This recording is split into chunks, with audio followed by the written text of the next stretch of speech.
सादा सी बात है, सादा से अंदाज में समझाने की कोशिश करता हूँ। आप समझे कि ये दो बंदे हैं, ये भी बिजनेस करता है, ये बंदा ये भी बिजनेस करता है, दोनों जो है ना ये बिजनेस करते हैं। ये बंदा 10 लाख कमाता है, ये बंदा ये भी 10 लाख कमाता है। अब ये वाला जो बंदा है ना, ये बंदा अकेला काम करना पसंद करता है, दुकान के ऊपर बैठा हुआ है, अपना काम करी जा रहा है, दफ्तर के अंदर धड़ा धड़ धड़ धड़, बहुत मेहनती बंदा है, काम करी जा रहा है। अब ये वाला जो बंदा है ना, ये कहता है कि लोगों पे बिलीव करता है कि लोगों से काम करवाना चाहिए। तो ये बंदा क्या करता है, मार्केट में जाता है, अपने जैसे बंदे ढूंढता है, कॉम्पिटेंट बंदे उनको ढूंढता है, उनको ट्रेनिंग करता है, क्योंकि इसको पता है 10 लाख कैसे कमाना है, इसको भी पता है 10 लाख कैसे कमाना है। इसने जाके एक बंदा पकड़ लाता है मार्केट से, इस बंदे को ले आता है, इस बंदे को लाके इसको सिखा देता है कि 10 लाख कैसे कमाना है।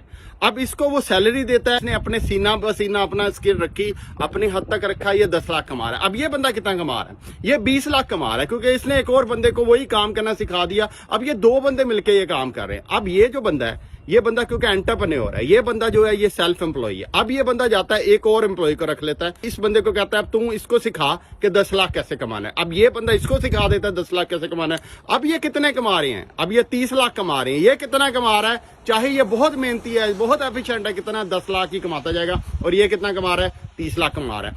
अब क्योंकि हर एक को 10-10 लाख कमाना आता है, अब ये कहता है भाई इनको एक और बंदा रखते हैं, उसको भी सिखाते हैं 10 लाख कैसे कमाना है। ये एक बंदा और है, इसमें ऐड करते हैं, 4 बंदे ऐड हो गए। अब ये चारों बंदे मिलके कितना कितना कमा रहे हैं, 10 लाख कमा रहे हैं। ये कितना कमा रहा है, 10 लाख की कमाता जा रहा है। इसने हुनर को सीख लिया कि मैंने हुनर जो सीखा है, अगर मैं जो चीज मुझे करनी आती है, अगर मैं वही चीज ये 3 बंदों को और सिखा दूंगा, तो इसका मतलब है मेरी 30 लाख एक्स्ट्रा इनकम और आ जाएगी। लेकिन ये बंदा अपने दिल में गुट्ठी बैठा है, अपना हुनर अपने अंदर ही घुसा के बैठा, फार्मूला जो भी उसने सोचा हुआ है अपने कमरे में बंद है और एक ही मेहनत कर रहा है। ये पूरी उम्र रगड़ जाएगा, बुढ़ा हो जाएगा, इसकी इनकम दिन ब दिन कम होगी, इसकी इनकम दिन ब दिन बढ़ती जाएगी, क्योंकि ये लोगों को हायर करता जाएगा, यंग ब्लड आता जाएगा। इसका जो इनकम साइकिल है कभी खत्म नहीं होगा, क्योंकि ये थक भी जाएगा, ये बुढ़ा भी हो जाएगा, ये इसके औलाद को ये बिजनेस ट्रांसफर हो जाएगा।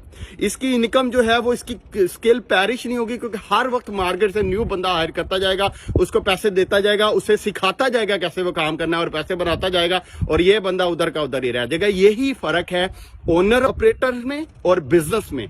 आपको ओनर ऑपरेटर नहीं बनना, आपको बिजनेस बनना है और लोगों को हायर करना पड़ेगा अगर आप बिजनेस करना चाहते हैं। इसमें 90 डे टेस्ट कर लिया करें। 90 डे टेस्ट क्या होता है, अगर आपका बिजनेस आपके बगैर 90 दिन नहीं चल सकता, इसका मतलब वो बिजनेस नहीं है, वो बस ओनर ऑपरेटर है। अगर आपका बिजनेस आपके बगैर 90 दिन या गुजार सकता है, इसका मतलब है कि वो एक बिजनेस है, उसमें आप लोग रखें, लोगों के पैसे से लोग पैसा बनाए, क्वालिटी लोग जितने ज्यादा होंगे उतना ही आपका पैसा आपसे बढ़ता जाएगा। कमेंट जरूर बताइएगा। Thank you so much.